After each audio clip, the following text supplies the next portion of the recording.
ಎಲ್ಲರಿಗೂ ನಮಸ್ಕಾರ ವೀಕ್ಷಕರೇ, welcome back to my channel. ನಾನು ಅನುಶ್ರೀ. ನಾನು ಇವತ್ತಿನ ದಿನ ಉತ್ತರ ಕರ್ನಾಟಕದ ಶೈಲಿ ಒಳಗೆ ಆಲೂಗಡ್ಡೆ ಪಲ್ಯನ ಹೆಂಗೆ ಮಾಡೋದಂತ ತೋರಿಸ್ಕೊಡಕತ್ತೆ ನೋಡ್ರಿ. ಅಗದಿ ಭಾಳ ಅಂದ್ರೆ ಭಾಳ ಸಿಂಪಲ್ ರೆಸಿಪಿ ಐತೆ ನೋಡ್ರಿ.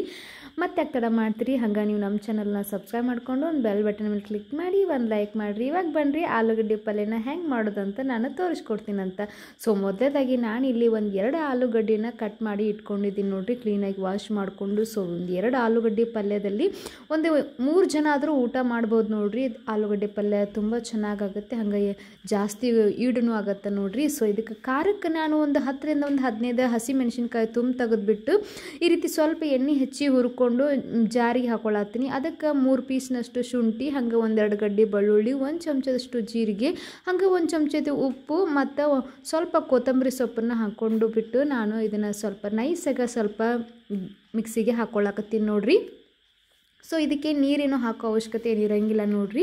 ಇವಾಗ ಒಗ್ಗರಣೆಗೆ ನಾನು ಒಂದು 4 ಚಮಚದಷ್ಟು ಎಣ್ಣೆ, ಹಾಗೆ 1 ಚಮಚದಷ್ಟು ಸಾಸಿವೆ ಹಾಕ್ಕೊಳಕತ್ತೀನಿ. ಸಾಸಿವೆ ಎಲ್ಲ ಚಟಪಟ ಅಂತ ಸಿಡಿತಿದ್ದಂಗೆ ಒಂದು ಕಟ್ ಮಾಡಿದ್ದು ಒಂದು ಸಣ್ಣ ಉಳ್ಳಾಗಡ್ಡಿ ಹಾಕ್ಕೊಳಕತ್ತೀನಿ. ಹಾಗೆ ಸ್ವಲ್ಪ ಕರಿಬೇವು ಸೊಪ್ಪನ್ನು ಹಾಕ್ಕೊಂಡು ಒಂದು ಅರ್ಧ ಚಮಚದಷ್ಟು ಅರಿಶಿನ ಹಾಕ್ಕೊಂಡ್ಬಿಟ್ಟು ಹಾಗೆ 1 ಚಮಚದಷ್ಟು ಗರಂ ಮಸಾಲೆನ ಹಾಕ್ಕೊಳಕತ್ತೀನಿ ನೋಡ್ರಿ. ನಾವೇನು ಈ ಹಸಿ ಖಾರದ ಹಿಂಡಿ ಏನು ಮಾಡಿಟ್ಕೊಂಡಿದ್ದೀನಿ ನೋಡ್ರಿ. ಸೊ ಅದನ್ನು ಒಂದು 2 ಚಮಚದಷ್ಟು ನಾನು ಖಾರನ ಹಾಕ್ಕೊಳಕತ್ತೀನಿ. ಸೊ ಈ ರೀತಿ ಹಸಿ ಖಾರದ ಹಿಂಡಿ ಹಿಂಗೆ ಮಾಡಿಕೊಂಡು ಪಲ್ಯಕ್ಕೆ ಹಾಕೋದ್ರಿಂದ ರುಚಿ ತುಂಬ ಚೆನ್ನಾಗಿ ಬರುತ್ತೆ ನೋಡ್ರಿ. ಉತ್ತರ ಕರ್ನಾಟಕ ಶೈಲಿ ಒಳಗೆ ನಾವು ಈ ರೀತಿ ಹಸಿ ಖಾರದ ಹಿಂಡಿನ ಮಾಡಿಟ್ಕೊಂಡಿರ್ತೀವಿ. ಸೊ ರೊಟ್ಟಿ ಜೊತೆಗೆ ಊಟದ ಜೊತೆಗೂ ತುಂಬ ಚೆನ್ನಾಗಿ ಅನ್ಸುತ್ತೆ ನೆಂಚ್ಕೊಂಡು ತಿನ್ನೋಕೆ ನೋಡ್ರಿ. ಸೊ ಇವಾಗ ಆಲೂಗಡ್ಡಿನ ಏನು ಕಟ್ ಮಾಡಿ ಇಟ್ಕೊಂಡಿದ್ದೀವಿ ನೋಡ್ರಿ. ಸೊ ಆಲೂಗಡ್ಡೆ ಇದ್ರೊಳಗಡೆ ಹಾಕ್ಕೊಂಡ್ಬಿಟ್ಟು ನಾವು ಸ್ವಲ್ಪ ಲೋ ಫ್ಲೇಮ್ ಒಳಗೆ ಇಟ್ಕೊಂಡು ಒಂದು 2ರಿಂದ 3 ನಿಮಿಷ ಸ್ವಲ್ಪ ಇದು ಎಣ್ಣೆ ಒಳಗೆ ಸ್ವಲ್ಪ ಬೆಂದಬೇಕಾಗತ್ತೆ ನೋಡ್ರಿ, ಅಂದರೆ ಸ್ವಲ್ಪ ಕುದಿಯುತ್ತೆ.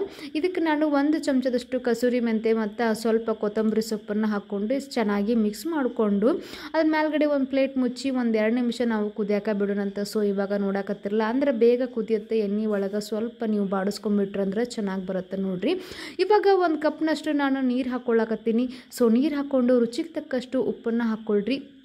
ನಿಮ್ಗೆ ಇನ್ನೂ ಸ್ವಲ್ಪ ಖಾರ ಬೇಕನ್ಸಿದ್ರೆ ಸೊ ಖಾರನೂ ಹಾಕ್ಕೋಬೋದು.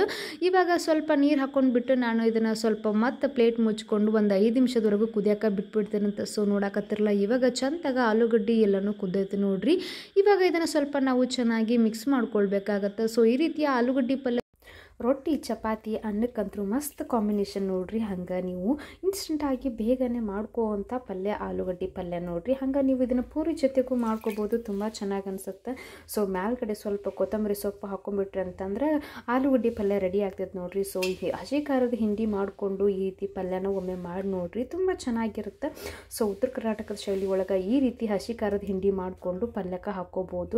ಹಂಗೆ ಈ ಪಲ್ಯನ ಚಪಾತಿ ಪೂರಿ ಜೊತೆಗೂ ಸರ್ವ್ ಮಾಡ್ಕೋಬೋದು. ಸೊ ಇವತ್ತಿನ ದಿನ ಚಪಾತಿ ದಿನ ಹಾಗೆ ಮಾಡಿ ತೋರ್ಸಾಕತ್ತೀನಿ ನಿಮ್ಗೆ. ಸೊ ಮಸ್ತ್ ಹಂಗೆ ಅನಿಸ್ತತಿ. ಮತ್ತೆ ಕಣ ಮಾಡ್ತೀರಿ ನೀವು ಈ ಆಲೂಗಡ್ಡೆ ಪಲ್ಯನ ಮನ್ಯಾಗ ಒಂದ್ಸಲ ಮಾಡಿ ನೋಡ್ರಿ. ಮನ್ಯಾಗಿನ ಮಂದಿ ಮಕ್ಕಳು ಎಲ್ಲರೂ ಇಷ್ಟಪಟ್ಟು ತಿಂತಾರೆ ನೋಡ್ರಿ. ಹಂಗೆ ನೀವು ನಮ್ಮ ಚಾನಲ್ನ ಸಬ್ಸ್ಕ್ರೈಬ್ ಮಾಡ್ಕೊಳ್ಳೋದು ಮರ್ಯಾಕೆ ಹೋಗಬೇಡ್ರಿ. ಮುಂದಿನ ವಿಡಿಯೋದಲ್ಲಿ ಹೊಸ ರೆಸಿಪಿಯೊಂದಿಗೆ ನಾನು ಮತ್ತೆ ಸಿಗ್ತೀನಂತ. ಸೊ ಅಲ್ಲಿವರೆಗೂ ನೀವೇನು ಮಾಡಬೇಕಪ್ಪ ಅಂತಂದ್ರೆ ನಮ್ಮ ಚಾನಲ್ಗೆ ಸಪೋರ್ಟ್ ಮಾಡಿ. ಸೊ ನಿಮ್ಮ ಸಹಾಯ ನಮ್ಗೆ ಭಾಳ ಬೇಕು. ಸೊ ಹಂಗೆ ನೀವು ಈ ಆಲೂಗಡ್ಡೆ ಪಲ್ಯನ ಮಾಡೋದನ್ನು ಮರ್ಯಾಕೆ ಹೋಗಬೇಡ್ರಿ. ಹೆಂಗೆ ಅನ್ನಿಸ್ತಂತ ನಮಗೂ ತಿಳಿಸ್ರಿ. ಮತ್ತೆ ಸಿಗ್ತೀನಂತ. ನಮಸ್ಕಾರ ರೀ. ಅಲ್ಲಿವರೆಗೂ ನೀವು ಇದನ್ನು ಒಂದು ಬಾರಿ ಟ್ರೈ ಮಾಡಿ ನೋಡಿರಿ.